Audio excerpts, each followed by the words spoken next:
All right, so we're celebrating, Friday was what? What does everybody know Friday is? Good Friday, right? Everybody knows Sunday as Easter or whatever. If that offends you, sorry. But what do you do with Saturday? Come to church, have dinner, celebrate, do worship for a couple hours, really just dive in. How many of you were here with Bill and Melinda Fish? They were here last weekend. They were a powerful couple. She really ministered to me. She ministered one word that really stuck out, which was patience. They had a prophetic word over their life that they were going to see massive revival in their lives. And then they got into full-time ministry only 6 months later. So how many of you know you need to kind of put those two together? You're like, all right, we got a word that we're going to see massive revival. 6 months later, we're into our ministry. And so they expected it to happen like 6 months and 1 day, right?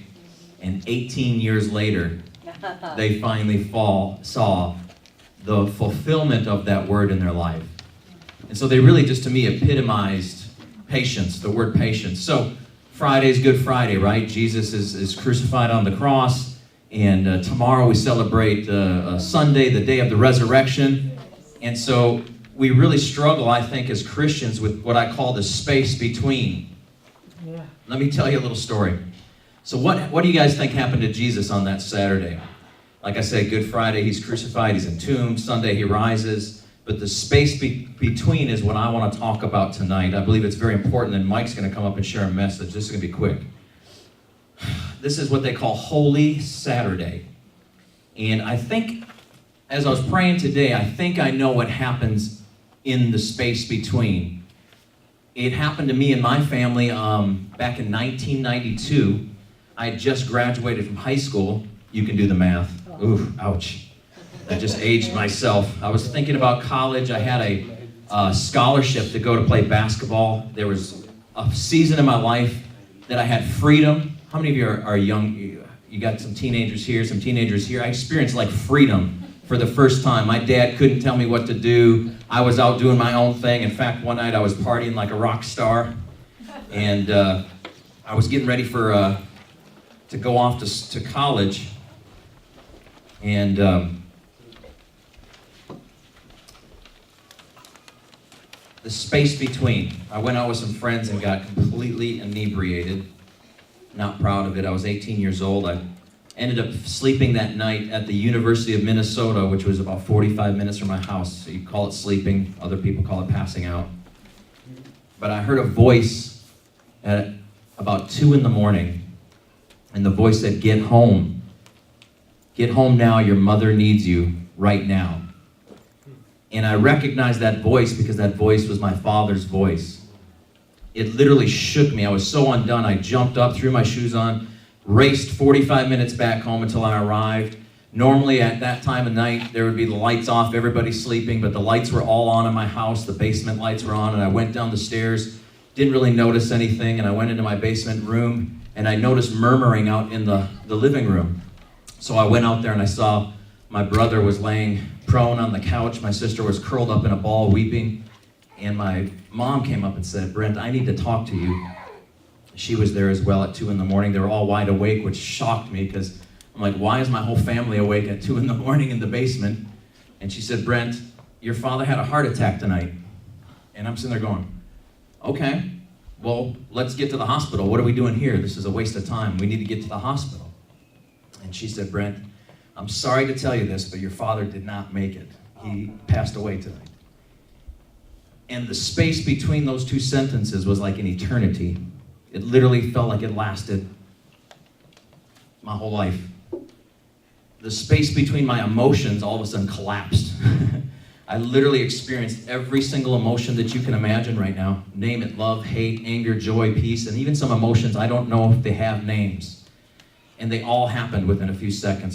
All I remember is punching the laundry room door in our basement because it was thin. And I knew if I punched it, it would probably break. And it did. And I went into that laundry room, which was just concrete and a washer and a dryer. And I just began to scream. I think yell. I don't really remember. But what I do remember is my mom raced in after me. She grabbed me. She embraced me. My brother lifted up my head. And my little sister, I think she would have been 14 at the time, began to weep in that space between. Right then, I got an instant download from the Lord. I had just been saved maybe 7 months before that. He said, rally your family now. And I think that's where we're at as a family. There's this space between to just rally this family.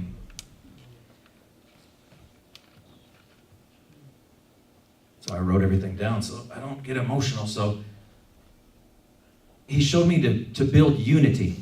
And right away, when I grabbed my family, I just pulled my brother. We got together like a huddle of a basketball team. And I just said, come here, we need to all get together right now. We need to have nothing come in between us. Nothing will ever separate us. I just started making these declarations. We will make it together. See, my dad wasn't just the dad. He was the sole provider of the home. He was the strong man in the house. And he passed away that very night. But the Holy Spirit began to move through me that night. Right as the sun was about to rise, the family finally got weary and went to bed that night. And as I was laying in my bed, there was that space between awake and asleep. And I've never heard a grown man wail in my life until I heard my brother. He was 21 at the time, and he started wailing. I mean, wailing. If you've ever heard someone wail, it's different than crying. Yes.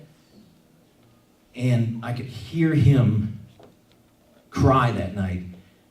And as he cried out, all I needed to do is cry out to the Lord. And the Lord said, get up now. Bring him into the kingdom. So I got the privilege of leading my brother the same night my dad died into the kingdom of heaven. I seriously remember asking him, do you want this pain to go away? And he said, yes. And as we began to pray, I literally could feel the angels just swooping around him, celebrating right in that very moment. He was born again that very night in the space between. So the peace of the Lord came. My brother finally went to bed, and I went out to the backyard. It was just dawn. The sun was just coming up in the space between night and day. And I began to speak out loud to the Father. I remember it was a June or July day, so I had nothing but like basketball shorts on, and that was it. And I remember yelling out to God in the back of my neighborhood, I know you have a reason for this. It must be great because the pain is so great.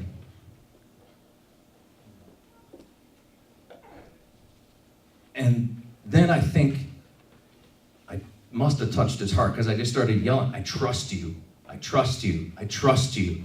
I just kept saying, I trust you, I trust you. And right when I said that, in that space between my prayers and really what was a demand, I saw the sun come up and it started to move towards me. It like left its orbit and started to move towards me fast, kind of very furiously, as I just kind of literally stood there naked before the Lord. And when the sun came to me, it was like 30 feet in diameter, about the size of a house. I literally felt like I could touch it. It was just the glory of the sun, the S-O-N, the sun. Time didn't matter. I mean, nothing mattered. I was literally in his presence. And I remember I spoke out loud, my mother is in my brother and I's hands, but you better take care of my sister. I had a 14-year-old sister, and I just made that command and that demand. I just cried out. It seemed appropriate to make some commands and to make some demands upon the Lord at that time because I had nowhere else to go. My brother was just saved in the space between. My sister was taken care of because I made that declaration in the space between. And my mom has blessed me and many others in that space between. My words that night, they were sown into the glory of the Lord in the space between. And tonight, I just want you to take a few moments because I believe my entire life can be defined in those in-between space moments. I believe that's where many of you are at tonight. Right now, right here, in the space between moment. It's a holy Saturday, the day a lot of Christians really don't know what to do with it.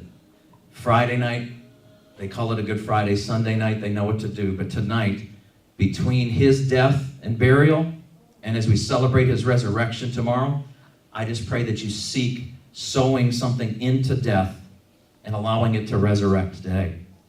That you would sow into that same glory that rested on me on July 19th, 1992, and that you come boldly before the Son, before Jesus, and speak to him like a man talks to a friend in the space between. Sow something into a resurrected life today. Sow something into life. Sow something into provision if you need provision.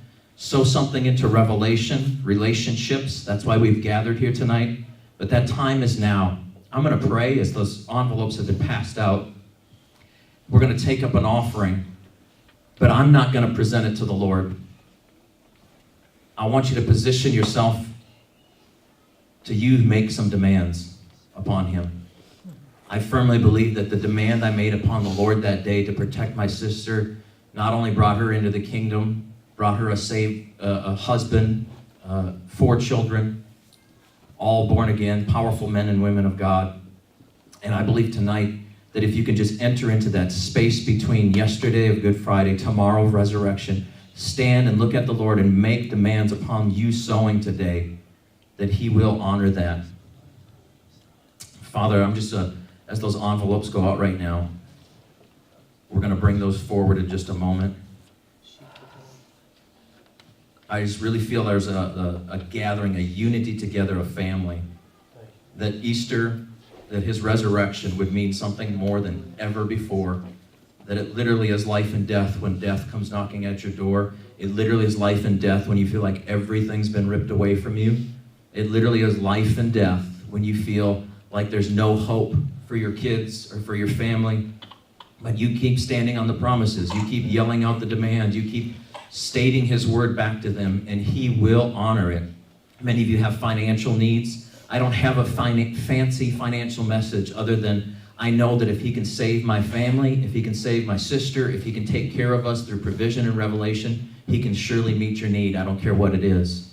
So as you bring your tithes, your offerings forward, I'm going to just have you make your own demand in your heart or out loud. If you feel like you need to yell at them, go for it. If you just need to get on the floor, whatever you need to do. And I'm going to have Mike come up and administer something that I think is just vital to this service tonight.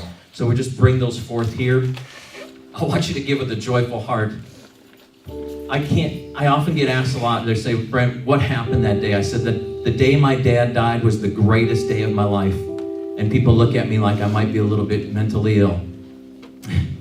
But when I mean great, it isn't like good great, like good and great. That's not what I mean. Great like massive, great like big, great like huge, great like the biggest thing that changed the way I saw everything. And I believe if you had that perspective of him as he rose from the grave, that's what the disciples felt that night. So come on up, bring your tithes, your offerings unto a risen Christ, unto a risen Lord.